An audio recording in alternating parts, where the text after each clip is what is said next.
আজকে যে গল্পটা বলবো তার শুরুটা কিন্তু খুবই সাধারণ। একটা বৃষ্টিভেজা বিকেল।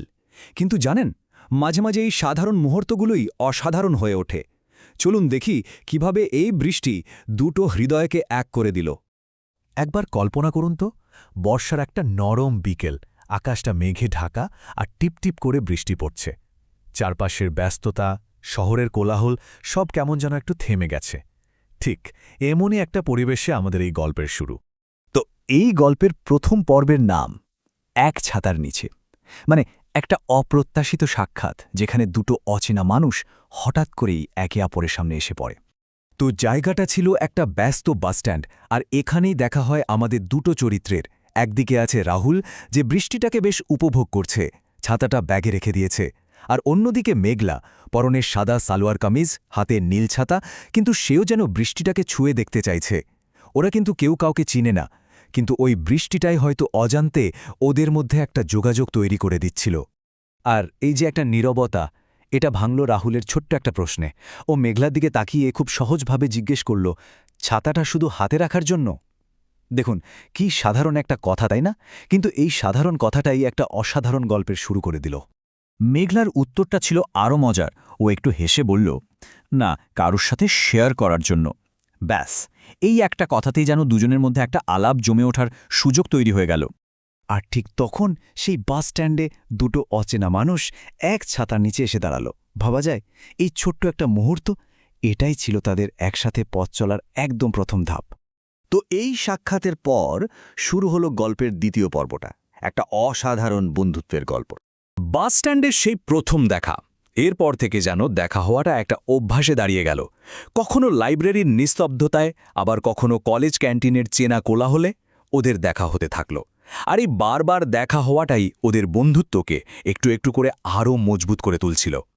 আর এই সময়টাতেই ওরা একে অপরকে চিনতে শুরু করল, মানে জানতে শুরু করল। যেমন রাহুল দেখত মেঘলা খুব বেশি কথা বলে না, কিন্তু যখন হাসে তখন চারপাশটা কেমন সুন্দর হয়ে যায়। আবার মেঘলাও খেয়াল করত রাহুল ওর ছোটখাটো বিষয়গুলো কি দারুণভাবে লক্ষ্য করে। কখনো ক্লান্ত, কখন চুপচাপ হয়ে গেছে, রাহুলের চোখ এড়াত না কিছুই। আর এভাবেই একে অপরকে চিনতে চিনতে, বুঝতে বুঝতে ওদের বন্ধুত্বের ওই সহজ সরল সম্পর্কটা কখন যে ভালোবাসায় বদলে গেল, ওরা নিজেরাও হয়তো খেয়াল করেনি। কোনো কিছু না বলেই ওদের গল্পটা একটা নতুন দিকে বাঁক নিল। আচ্ছা, গল্পটা আবার ফিরে এলো সেই বৃষ্টিতেই। কিন্তু এবারের বৃষ্টিটা একটু অন্যরকম। এর সাথে মিশে আছে অনেক বোঝাপড়া আর কিছু না বলা কথা। আবারও এক বৃষ্টি ভেজা বিকেল, সেই চেনা বাসস্ট্যান্ড। সেখানেই রাহুল মেঘলাকে বলল, জানো, এই বৃষ্টিটা না থাকলে হয়তো তোমার সাথে আমার দেখাই হতো না। এই একটা লাইনেই যেন ওদের পুরো গল্পটা বলা হয়ে গেল, তাই না? মেঘলার প্রশ্নটা ছিল খুব সহজ, কিন্তু অনেক গভীর। ও শুধু জিজ্ঞেস করল, আর যদি দেখা না হতো? এই ছোট্ট প্রশ্নটাই কিন্তু রাহুলকে তার মনের সবচেয়ে গভীর কথাটা বলার একটা সুযোগ করে দিল। আর রাহুলের উত্তরটা? ও বলল, তাহলে আমার জীবনের সবচেয়ে সুন্দর গল্পটাই তো লেখা হতো না। এর থেকে সহজ করে অথচ এত সুন্দরভাবে ভালোবাসার কথা কি আর বলা যায়? এরপর মেঘলা জিজ্ঞেস করে, সব গল্প কি শেষ পর্যন্ত থেকে যায়? উত্তরে রাহুল খুব সৎভাবে বলে, আমি জানি না, কিন্তু আমি চাই আমাদের গল্পটা থাকুক। আর এই যে চাওয়া, এটাই ছিল আসলে ওর দিক থেকে সবচেয়ে বড় একটা প্রতিশ্রুতি।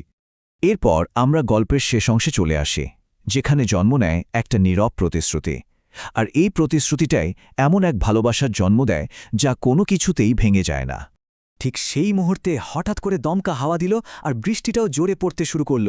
মেঘলার হাত থেকে ছাতাটা প্রায় উড়েই যাচ্ছিল। রাহুল তখন হাত বাড়িয়ে ছাতাটা সামলে নিল, আর ঠিক সেই সময়েই খুব আলতো করে মেঘলার হাতটা ধরল। কোনো কথা হলো না, কিন্তু মেঘলাও হাতটা সরিয়ে নিল না। ওদের দুজনের মধ্যে যেন একটা নীরব বোঝাপড়া তৈরি হয়ে গেল। আসলে কি জানেন তো, মাঝে মাঝে সবচেয়ে গভীর অনুভূতিগুলো প্রকাশ করতে কোনো শব্দের দরকারই হয় না। আর ওই নীরব মুহূর্তটাতেই জন্ম নিল এমন একটা ভালোবাসা যা যে কোনো ঝড়, যে কোনো দূরত্ব, সব কিছুকে জয় করতে পারে। ওদের গল্পটা হয়ে উঠল ঠিক ওই বৃষ্টির ফোঁটার মতোই, একদম স্বচ্ছ আর পবিত্র। তো এই পুরো গল্পটা শেষে একটা প্রশ্ন রেখে যায়, সবচেয়ে শক্তিশালী প্রতিশ্রুতিগুলো কি সত্যিই নীরব হয়? মানে যে কথাগুলো মুখে বলা হয় না, শুধু অনুভব করা যায়, সেগুলোই কি একটা সম্পর্কের আসল জোর? এই প্রশ্নটা নিয়ে ভাবাটাই হয়তো এই গল্পের সেরা অংশ।